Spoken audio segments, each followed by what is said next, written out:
Con los votos del Frente Amplio y de Cabildo Abierto, la Cámara de Representantes aprobó una moción con duras críticas a la gestión del ministro del Interior, Luis Alberto Heber. Se trató de la primera vez en la actual legislatura que un ministro del Poder Ejecutivo se retira de una interpelación sin el respaldo del cuerpo, lo que demuestra las diferencias en el seno del oficialismo sobre la política de seguridad. En tanto, tras una larga interpelación que se extendió por más de 24 horas, la oposición pidió la censura del ministro del Interior. La moción tuvo en cuenta su falta de capacidad para el cumplimiento de los fines de prevención del delito y la falta de idoneidad de los planes de seguridad implementados para reducir los homicidios.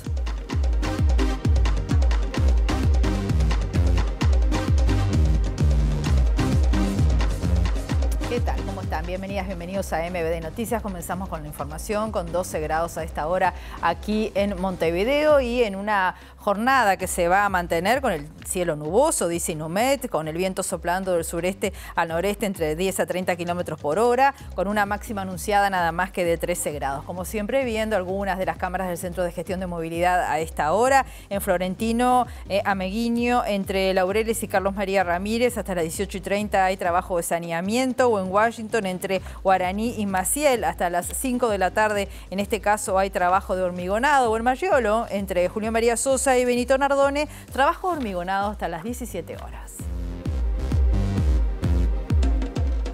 Vemos ahora otros títulos que se están destacando a esta hora. El fiscal de homicidio Carlos Negro aseguró que el aumento de los homicidios está asociado a una sociedad más violenta y trasciende la violencia entre bandas de narcotráfico, y afirmó que al ritmo actual el año 2023 terminará con más homicidios que el 2018, año récord en la historia del Uruguay. La justicia resolverá esta tarde si mantiene en reserva la identidad de los denunciantes en el caso contra el senador nacionalista Gustavo Penades, acusado de delitos de explotación sexual de menores de edad. El Instituto Cuesta Duarte del PIT-CNT elaboró un informe donde indica que la actual ronda de consejos de salarios involucra a unas 660.000 personas y que más de la mitad tienen pendiente la recuperación del salario para alcanzar los niveles prepandemia. La justicia dispuso el procesamiento con prisión de 6 militares por los abusos cometidos contra detenidos políticos en el batallón número 6 de caballería entre 1972 y 1974. Entre los procesados está uno de los sobrinos del dictador Gregorio Goyo Álvarez.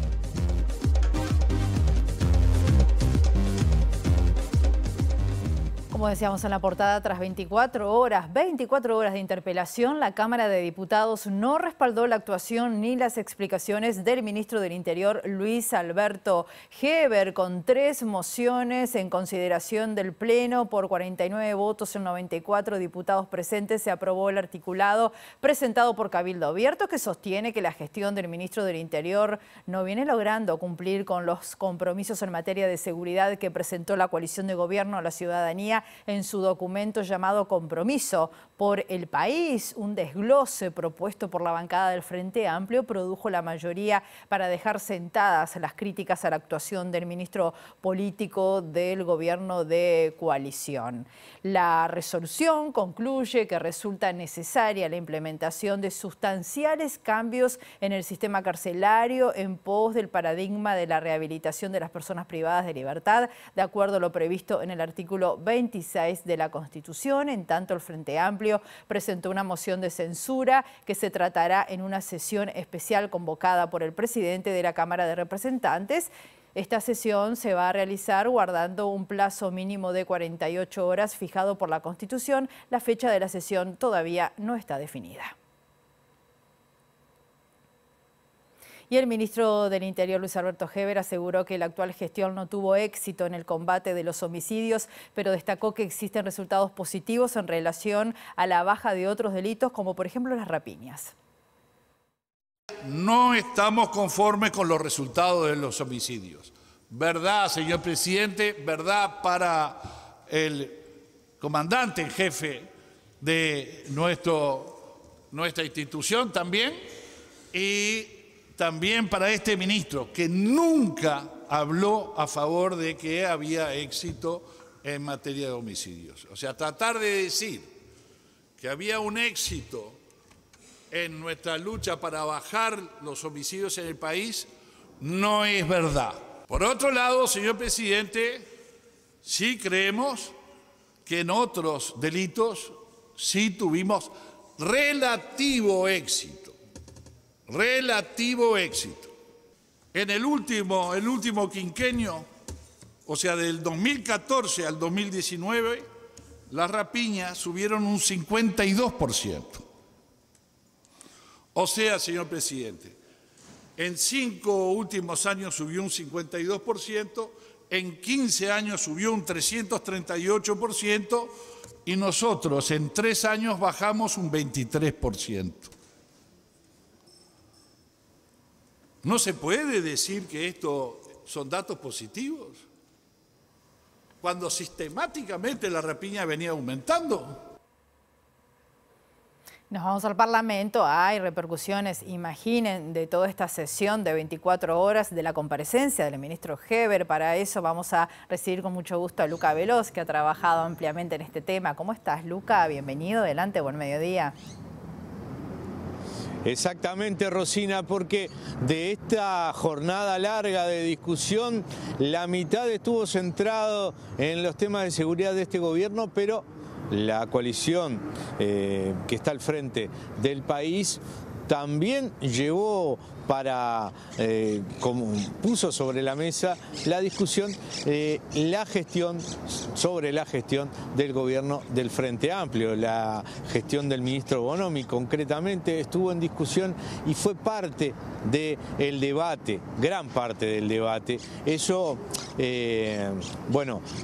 prodigó esta sesión que duró 24 horas, como tú los señalabas. A propósito de esto, la censura del Frente Amplio que se presentó y que será votada la semana que viene, tratada en Cámara, está centrada en los números sobre los homicidios, sobre la falta de seguridad que el miembro interpelante, el diputado Sebastián Baldomir, sostuvo que los vecinos de los barrios, sobre todo de la zona metropolitana, le comunican y que también se lo plantean al ministro en las mesas de convivencia ciudadana que se dan a lo largo del territorio. Baldomir señaló que la gestión del ministro es un fracaso y que esto es aceptado por parte de la coalición, por el Cabildo Abierto, que llevó adelante esta moción que fue votada finalmente por la bancada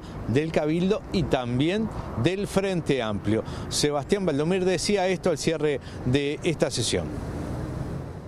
Lamentablemente, lo que vimos en las 24 horas de interpelación es una negación casi que constante, no solo de las autoridades del Ministerio del Interior, sino particularmente de las bancadas que integran el oficialismo.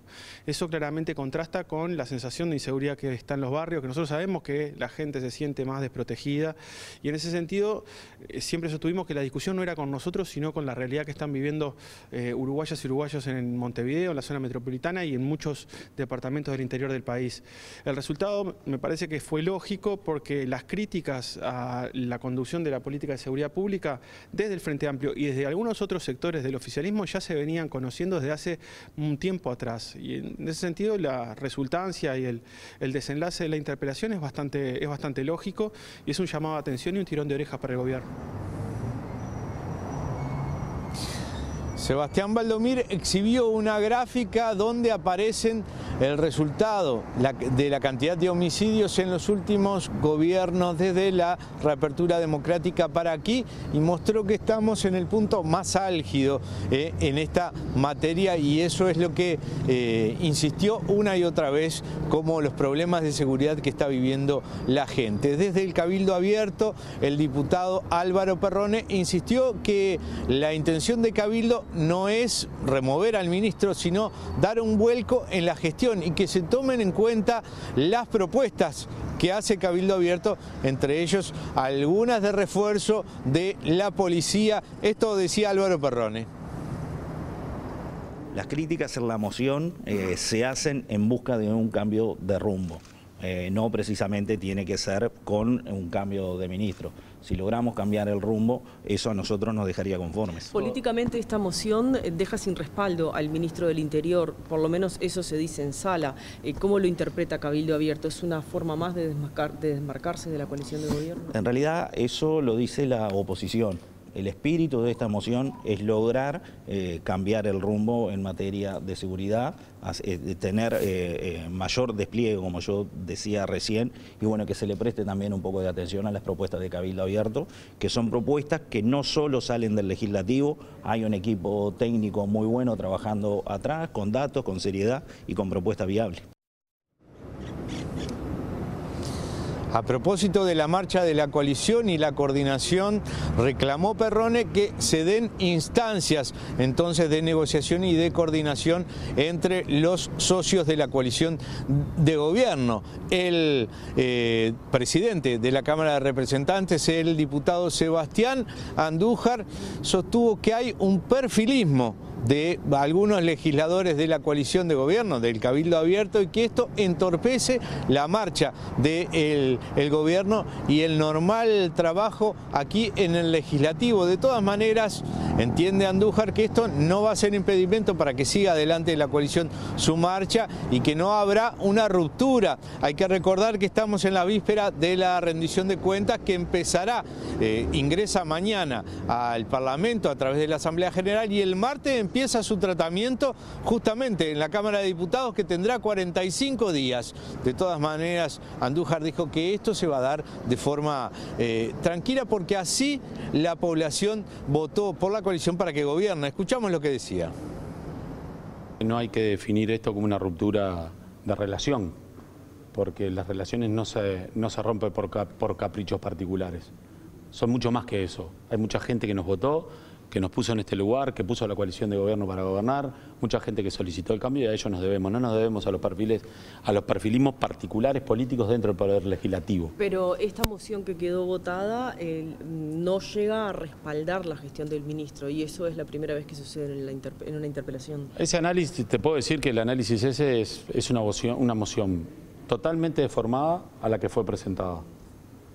Y bueno, cuando uno está en un embrete y no tiene el carácter y el coraje para poder salir de él y admite después algo totalmente deformado de lo que propuso, es responsabilidad de la persona que lo admite.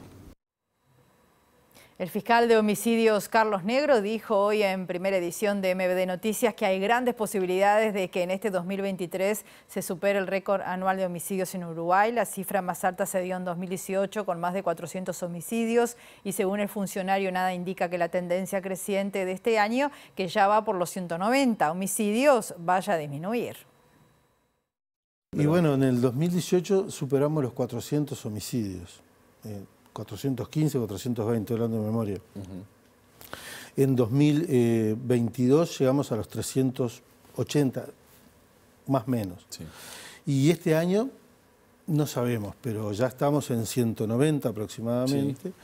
Y bueno, no hay, yo he dicho también que no hay ningún indicativo objetivo que muestre que esto se va a revertir en el corto plazo.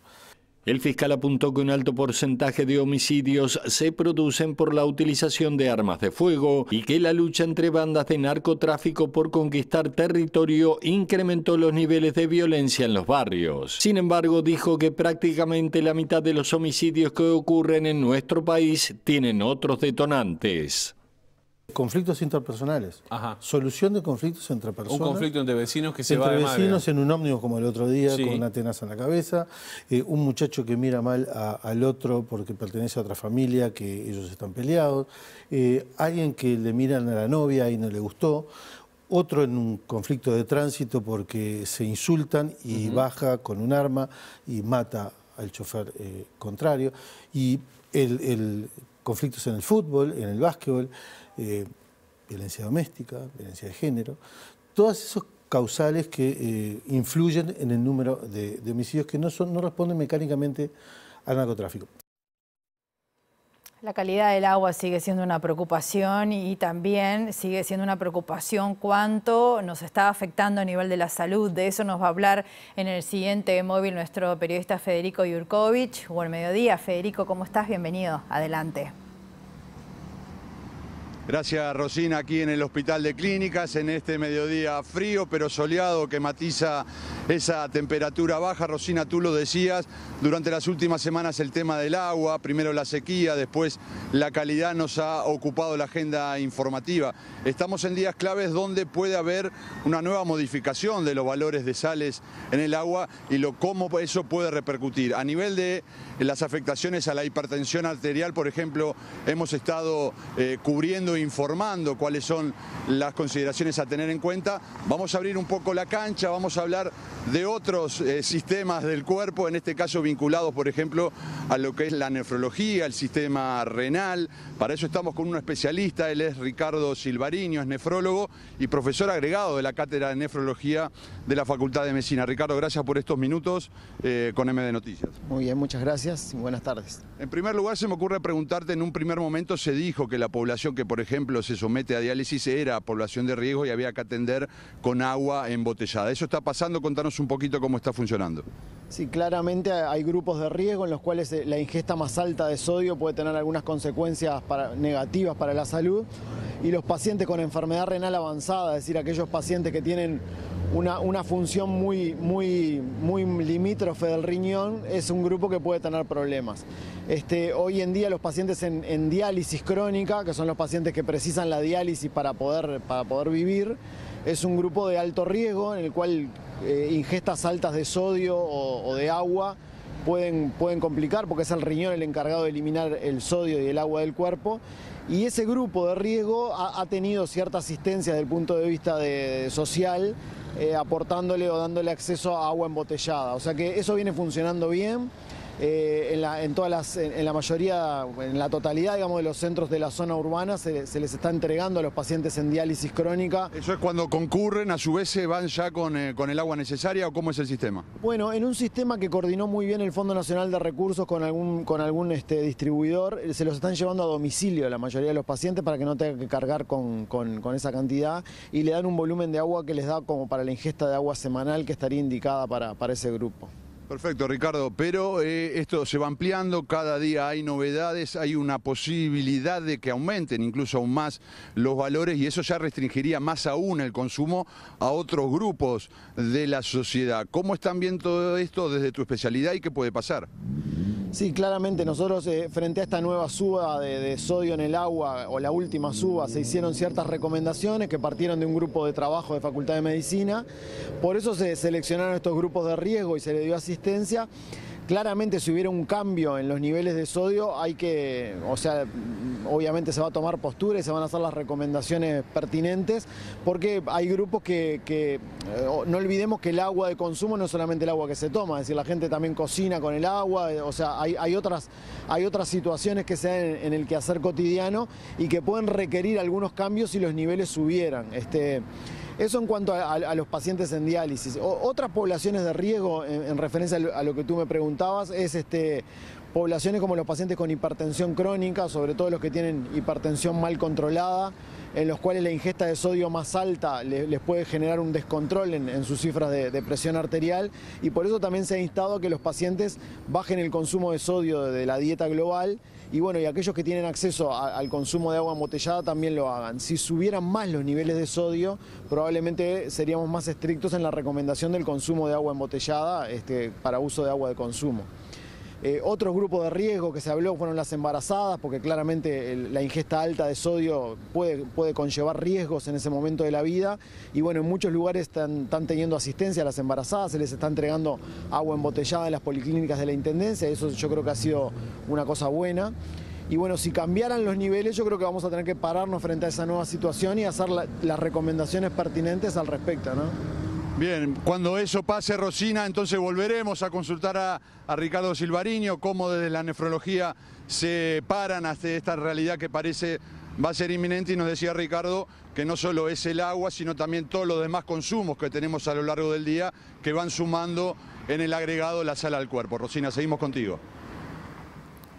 Muchas gracias, Federico. Muy clara y necesaria, como siempre, la opinión de la academia en estos casos. El Codicen adelantó las vacaciones de invierno en educación inicial y primaria. De esta forma, las vacaciones se van a extender 2 semanas, entre el 3 de julio y el 14 de julio en centros educativos públicos y privados. La medida atiende el pedido del Ministerio de Salud Pública en referencia al aumento de casos de virus sincicial respiratorio y también la gripe.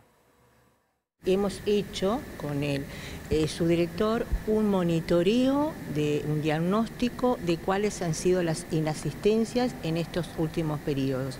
Realmente es preocupante la cantidad de inasistencia que tenemos de los niños de estas edades, de las edades más pequeñas, y por lo tanto asumimos, aquí vamos a empezar a partir del lunes 3, la no asistencia, no presencialidad del niño.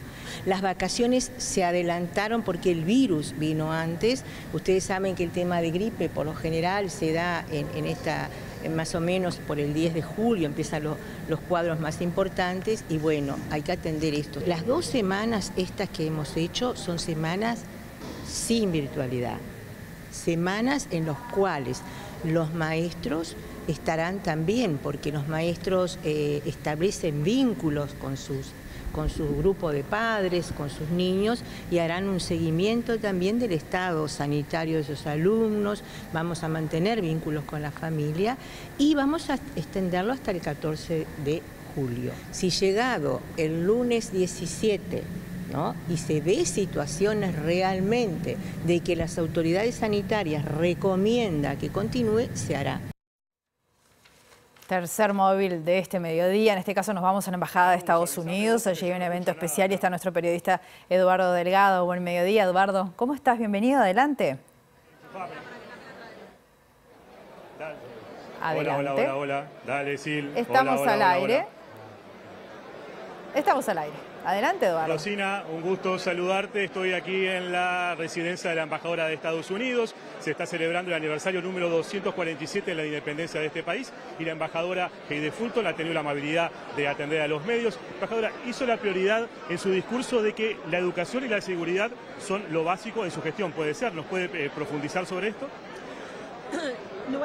Nuestras metas aquí incluyeron seguir fortaleciendo el sistema educativo, la seguridad ciudadanía, para aumentar, fortalecer las condiciones económicas para todos los uruguayos. Nuestra relación económica es tan fuerte y es un beneficio para los Estados Unidos y para Uruguay, que Uruguay prospera.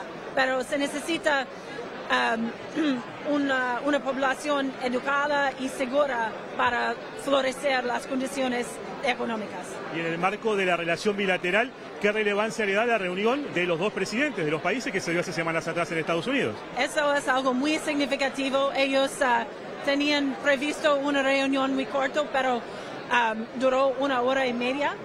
Fue una discusión muy personal, porque yo creo que nuestros presidentes, nuestros países tienen mucho en común y yo creo que el encuentro refleja la amistad y la profundidad de nuestras relaciones. Días atrás el asesor económico de la embajada alertó sobre problemas de bandas a nivel de narcotráfico, de lavado de dinero en Uruguay. ¿Es una de las preocupaciones de su país en cuanto a la seguridad del país? Es una preocupación en los países alrededor del mundo. El crimen organizado es una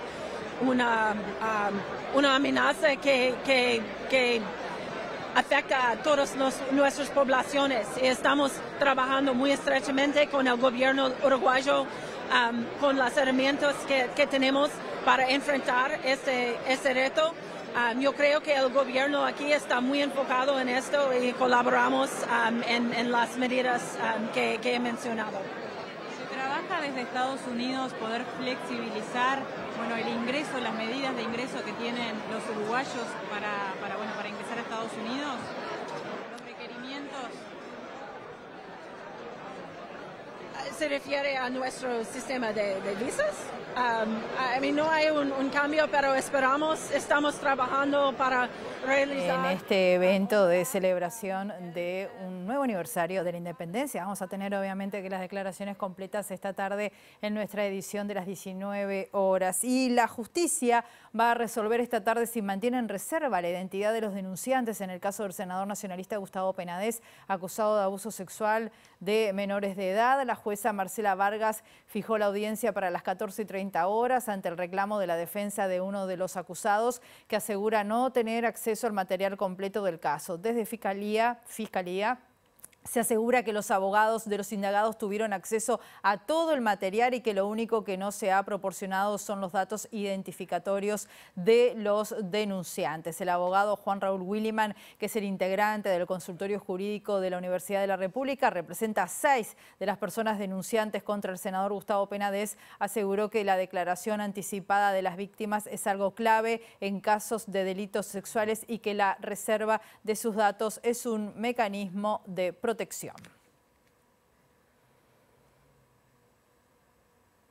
Hacemos una pausa muy breve, volvemos enseguida.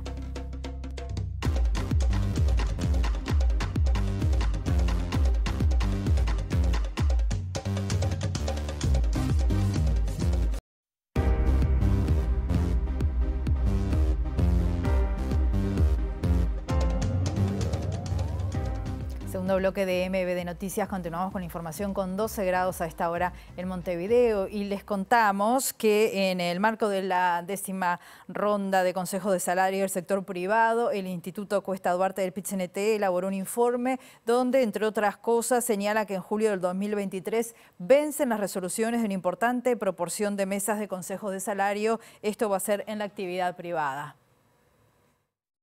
En concreto, este 30 de junio vencen un total de 162 resoluciones de consejos de salarios que representan alrededor del 68% del total de mesas de negociación y abarcan a unos 625.000 trabajadores asalariados formales de distintas ramas de la actividad privada. Si a esto le agregamos 2 mesas que finalizan entre julio y agosto del corriente año, dice el instituto, se puede afirmar que la actual ronda de negociación involucra a unos 660.000 asalariados. De acuerdo al informe del Cuesta Duarte, unas 110 mesas de negociación que involucran a 385.000 trabajadores tienen pendiente una parte de la recuperación salarial. La mayoría de las mesas llegan con una recuperación del salario real incompleta y deberían recuperar un 2,6% en su salario para alcanzar el nivel de 2019. En tanto, hay 17 mesas de negociación que incluye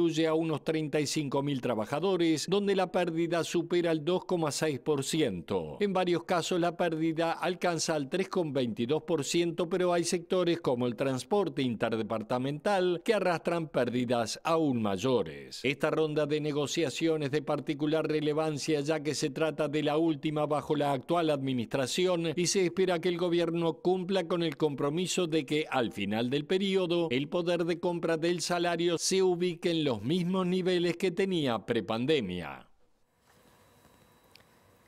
La justicia dispuso el procesamiento con prisión de 6 militares por los abusos cometidos contra detenidos políticos en el batallón 6 de Caballería entre 72 y 74. Entre los procesados está Artigas Gregorio Álvarez, nieto, sobrino del dictador Gregorio Goyo Álvarez. La causa se inició en 2011 a partir de la denuncia de una veintena de militantes del MLN Tupamaros y del Partido Comunista Revolucionario que fueron víctimas de torturas en ese centro militar donde hoy funciona la cárcel de Domingo Arena antes y durante la dictadura. Los testimonios de los denunciantes refieren a la existencia de múltiples torturas como golpes, plantones, picana eléctrica o métodos de privación del sueño. Tras analizar el expediente, la jueza Silvia Urioste dispuso el procesamiento de los militares Gustavo Criado, Glauco Giannone, Alexis Grajales, Jorge Pajarito Silveira, Walter Foriski y Artigas Álvarez como autores de delitos de privación de libertad, lesiones graves y violencia privada. En esta causa también está imputado el médico militar Américo Susac Fischer, extraditado desde España para ser juzgado en Uruguay.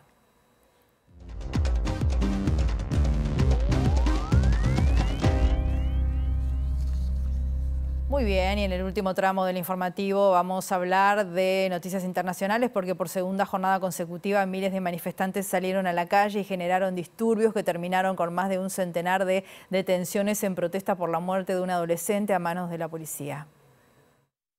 El ministro del Interior francés, Gérald Darmanin, declaró que el país va a movilizar a 40.000 agentes para hacer frente a los disturbios por la muerte de un menor a manos de la policía en un suburbio parisino, luego que durante las últimas horas estallaron fuertes choques e incendios en varias ciudades del país. Los enfrentamientos entre los manifestantes y la policía se hicieron más violentos con fuertes choques e incendios en París, Toulouse, Nantes, Lille y Niza y otras localidades donde se quemaron autos, se levantaron barricadas o se lanzaron fuegos artificiales contra edificios públicos. La indignación estalló después de que una grabación del incidente fuera difundida en redes sociales, donde se aprecia como un oficial apunta al menor con un arma a través de la ventanilla mientras su compañero le habla y le dispara en el momento en que la víctima intentó acelerar su vehículo y escapar. El presidente francés Emmanuel Macron se solidarizó con la familia del menor fallecido, señalando que nada justifica la muerte de un joven y que es inexcusable, pero pidió calma para que haya justicia y también calma en todas partes porque no es necesario que la situación se incendie, subrayó el mandatario.